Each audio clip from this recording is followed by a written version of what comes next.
Gentlemen, this video is a modified version of a one-on-one exchange I recently had with a channel subscriber and friend on Facebook. Let's talk about bubbles. Every bubble throughout history has burst. There's been no bubbles that have not burst.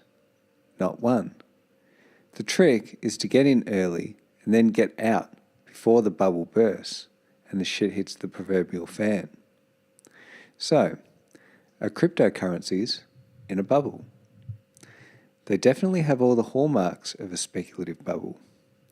As Peter Schiff says, if it looks like a duck, walks like a duck, quacks like a duck, it's probably a duck. But only time will tell. In the meantime, money will be made and lost in cryptos just as it is in all other markets. Robert Shiller wrote a book called Irrational Exuberance. Irrational exuberance evoked Alan Greenspan's infamous 1996 use of that phrase to explain the alternatively soaring and declining stock market. It predicted the collapse of the tech stock bubble through an analysis of the structural, cultural, and psychological factors behind levels of price growth not reflected in any other sector of the economy. I first read Schiller's book, Irrational Exuberance, in 2000, when it came out, and I thought he made very good and convincing arguments. I'm actually a very big fan of his work, and I've read a lot of his articles over the years. So when he says bubble, as he has recently done in regards to Bitcoin, we should definitely listen and take note and seriously consider what actions we should take, if any. As an example, back in 2000, it was easy to see that Australian housing was starting to bubble. I was convinced of this, especially after reading Schiller's book. Why was I even reading his book? What brought me to his work? I was convinced I was seeing people act very irrationally in housing. Did it burst? Nope. It went straight up and has continued to go up ever since, reaching extraordinary highs. I refused to participate in that bubble, and I've always invested my money elsewhere, predominantly in index funds, silver, individual stocks, and my defined benefit pension plan. The reality is, though, 2000 was very early days for the Australian housing bubble. The market had started rising in 1997, so we were only 3 years in at the time for what turned out to be the longest running bubble in Australian housing in history. And it's still going. So where are we today with cryptocurrencies? I say we're very, very early. The market has only just started taking off really in 2016, just 1 year ago. Reflect on that fact. We're just 1 year in. 1 year. What does the market penetration of Bitcoin ATMs say about where we're at in terms of the diffusion of innovation model? Australia has only 16 Bitcoin ATMs. 3,000 are about to be introduced. Thailand has just one Bitcoin ATM. One.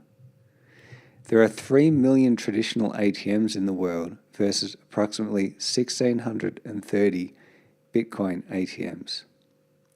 I see a lot of potential for growth here, gentlemen. Over 184,000% potential growth, in fact. Consider too, 126 billion market capitalization for all cryptocurrencies is tiny when you can consider we're talking about currencies and the fact that there is an extraordinary amount of innovation going on in the sector, upon which ultimately the value of the underlying coins and the companies involved will reflect. Think about it from this perspective. Why would I go start another startup, work my ass off, make little to nothing for many years, cop flack from my colleagues at my day job and others, lose respect, on, with the odds very high that I will ultimately fail, and this failure will cost me a lot of wasted time, effort, lost relationships and money, when I can simply buy a basket of the cryptocurrencies whose values will ultimately reflect the success or otherwise of all the hardworking nerds, business people, marketers, and so on who are playing the startup lottery, working for the startups that have issued coins via ICOs. It makes far more sense for me to not create another startup. Just buy the cryptos or the companies that represent their work, sit back and do nothing. The cold, hard reality is being an entrepreneur with few resources sucks. It sucks. Instead of walking into the dragon's den on one's knees asking for money, the lesson is be the dragon. That's what buying the cryptos gives all of us the chance to do in many ways. Let's remember the Nasdaq hit $8 trillion at its market peak in the year 2000. Cryptocurrencies would have to go up almost 64 times to equal that. Is this an unreasonable market capitalization figure? I don't think it is, and others are saying 5 trillion plus is coming. Now, how do people behave when they see their neighbours making quote-unquote easy money? I'm confident that there will be a stampede into cryptocurrencies, and every man and their dog in the developing and the developed world will be getting into them and talking about them in the same way they are in Australian and other bubbly housing markets. I think it's totally reasonable to stake 3 to 5% of one's net worth in this marketplace. A little history. I foresaw the rise of the internet in the early 90s, just like many other people did. I wrote an essay on it in 1993 when I was just a kid. I was 14 years old, and I recall I got good marks for it. I should see if I can dig it up and make a video about it. Now, I had no money at the time.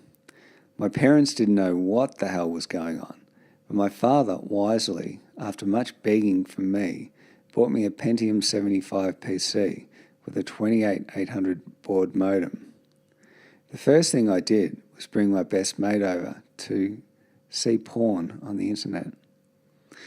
My parents didn't have brokerage accounts and didn't own even a single share of stock, and there was no way I could convince them to buy into technology stocks, despite me seeing very clearly and telling them what was going on, them seeing me in front of my computer for hours a day, bringing home Linux journal magazines, talking about technology, companies, etc. I was the first in my family to open a brokerage account and buy tech stocks when I first earned some money when I was 20 years old. The bottom line is I want a diversified stake in this new technology. The whole idea of applying cryptography to the storage and transmission of data is still very new. The fact that anyone can directly buy the currencies that power these cryptographically secured blockchains is much like the public actually getting a chance to invest in the internet during its infancy, without needing to go through the intermediaries like investment bankers and the like, which puts the public at a large disadvantage, by the way, and mostly we only get to invest in the worst IPOs that they and their well-connected friends don't want to invest in. I have bought into cryptocurrencies with a small percentage of my net worth, and I expect, based on the balance of probabilities, I will probably do well out of them. If I don't, then it doesn't really hurt me. If it's a bubble, then we're still in the early 90s. Let it bubble. Wake me up in 5 years' time, in 2022. 20 years would be better. But won't the big banks be winners out of this blockchain technology? I urge each of you to study the underlying Bitcoin technology and try to understand a bit about how it works from a technical perspective. The big institutions are implementing what is known as private blockchains, which they centrally control, which are not decentralized. That's bastardized blockchain, which negates the most important advantages of it. Big institutions are acting very predictably and trying to keep as much centralized control as they can, and that's bad for the general public. These guys are essentially the buggy whip manufacturers and horse carriage manufacturers during the dawn of the automobile. All the Poindexters involved in crypto development understand that the public blockchain will kill these guys and are working feverishly around the clock to make it happen. That's why it looks cultish. The nerds understand the power of it, and they're going for the jugular of the big banks. It's not a good idea to bet against the nerds. Imagine, as an example, betting against Linux. At the time, that would have looked like a great thing to bet against. Why did Linux end up winning? It was open source, developed by volunteers around the world. Development was decentralized, and anyone could contribute to it, and they did, in droves, and many did so for free, creating the best free open source operating system in history, all stemming from the work of one nerd, Linus Torvalds. Where is Solaris now? Where is IBM Unix? Where is HP Unix? These systems had large corporate development, big budgets and support, and they lost to Linux. These big corporates with well-financed internal nerds laughed at Linus and the nerds working with him for free. None of them ever believed that Linux would become the dominant Unix operating system. Who's laughing now? Don't be under any illusions.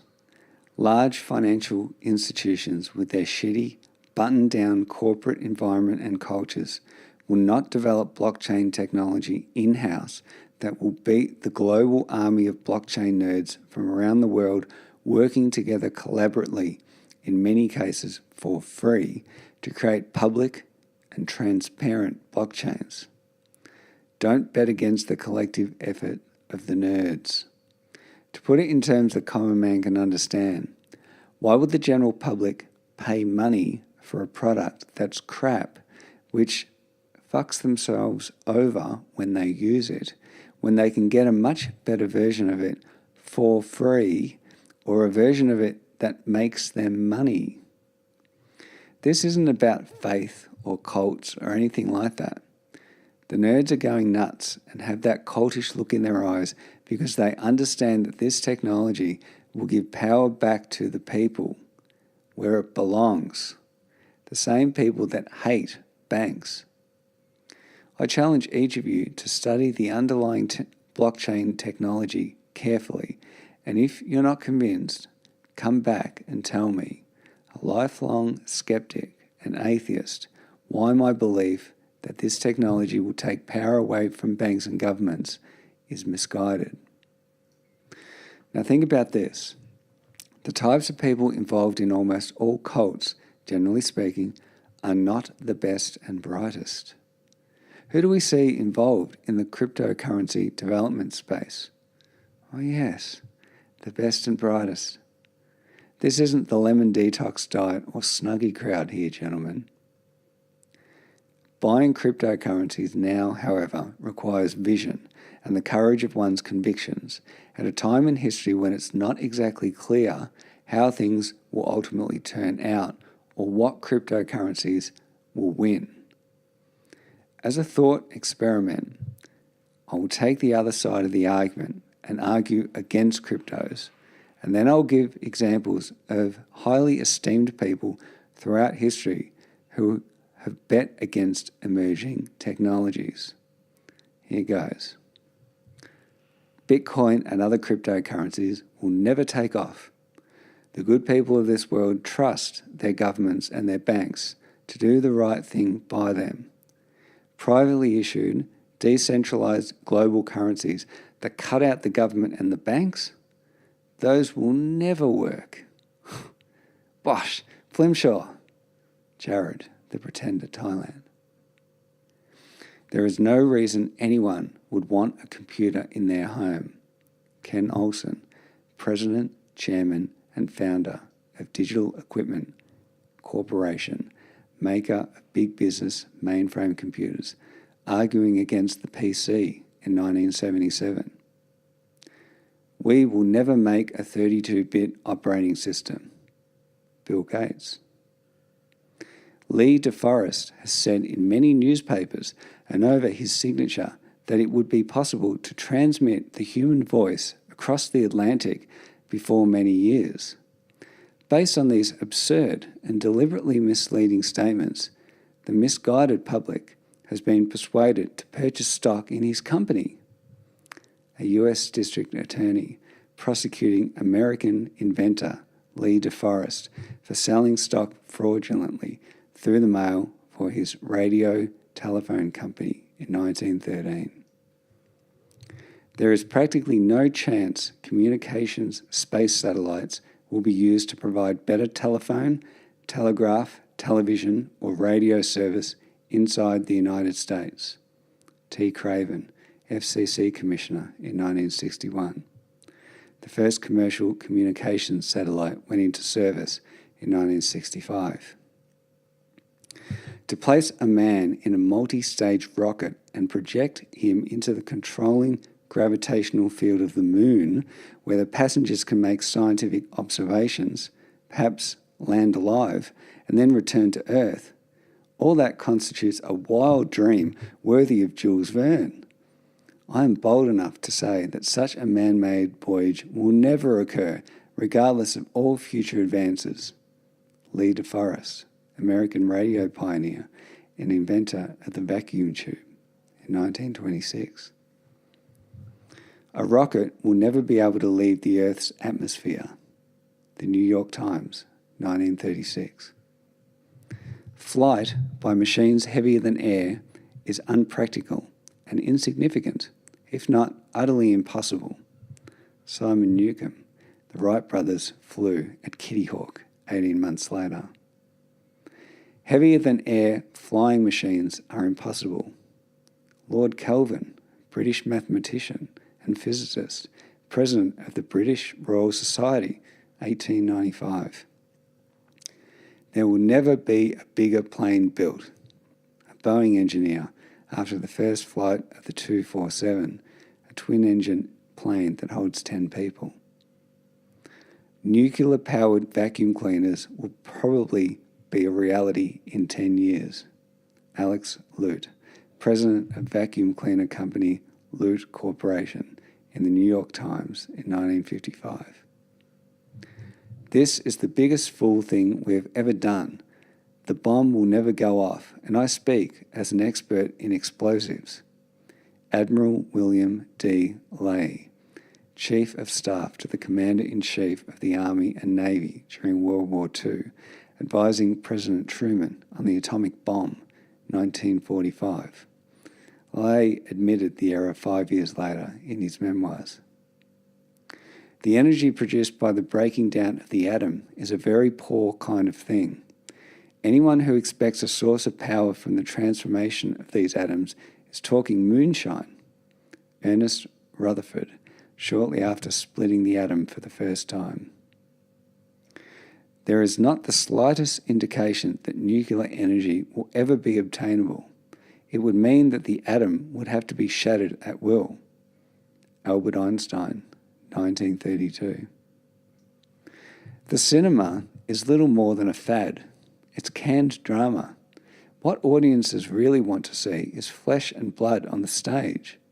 Charlie Chaplin, actor, producer, director, and studio founder, 1916. The horse is here to stay, but the automobile is only a novelty, a fad. The president of the Michigan Savings Bank advising Henry Ford's lawyer, Horace Rackham, not to invest in the Ford Motor Company in 1903. The Americans have need of the telephone, but we do not. We have plenty of messenger boys. Sir William Preece, Chief Engineer, British Post Office, 1878. This telephone has too many shortcomings to be seriously considered as a means of communication. The device is inherently of no value to us. A memo at Western Union, 1878. The world potential market for copying machines is 5,000 at most. IBM, to the eventual founders of Xerox, saying the photocopier had no market large enough to justify production. 1959. I must confess that my imagination refuses to see any sort of submarine doing anything but suffocating its crew and floundering at sea.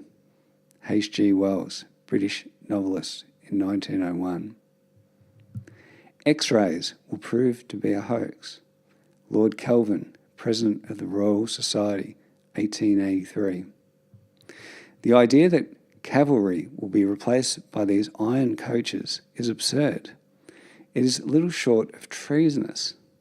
Comment of aide-de-camp to Field Marshal Haig at tank demonstration in 1916.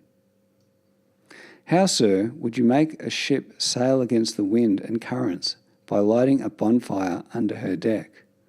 I pray you, excuse me, I have not the time to listen to such nonsense. Napoleon Bonaparte, when told of Robert Fulton's steamboat in the 1800s. Fooling around with alternating current is just a waste of time. Nobody will use it, ever. Thomas Edison, American inventor, 1889. Edison often ridiculed the arguments of competitor George Westinghouse for AC power. Home taping is killing music. A 1980s campaign by the BPI claiming that people recording music off the radio onto cassette will destroy the music industry. Television won't last. It's a flash in the pan.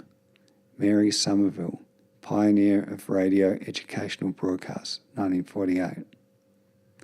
Television won't be able to hold on to any market it captures after the first 6 months.